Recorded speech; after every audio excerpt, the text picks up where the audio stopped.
पिया हमसे ना तकरार करा, होई सके तो प्यार करना। पिया रोज रोज हमसे ना तकरार करा, होई सके तो प्यार करना। रोज रोज का झमेला काहे घर में मचेला, रोज रोज का झमेला काहे घर में मचेला। तनी ध्यान से तू यही पा विचार करा, होई सके तो प्यार करना। तनी ध्यान से तू यही पा विचार करा, होई सके तो प्यार करना।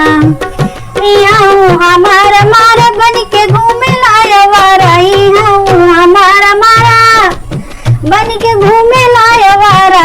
अब सुधर जा तू कौनो रोजगार करा, होई सके तो प्यार करना। अब सुधर जा तू कौनो रोजगार करा, होई सके तो प्यार करना। रोज रोज पिया हमसे ना तकरार करा, होई सके तो प्यार करना। रोज रोज पिया हमसे ना तकरार करा, होई सके तो प्यार करना। आगे और खर्चा आई लड़का करिए जब पढ़ाई, आगे और खर्चा आई लड़का करिए जब पढ़ाई, आगे और खर्चा आई लड़का करिए जब पढ़ाई।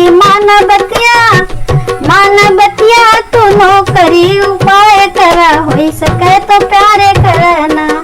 मानवतिया तू नौकरी का उपाय करा, होई सके तो प्यार करना। पिया रोज रोज हमसे ना तकरार करा, होई सके तो प्यार करना।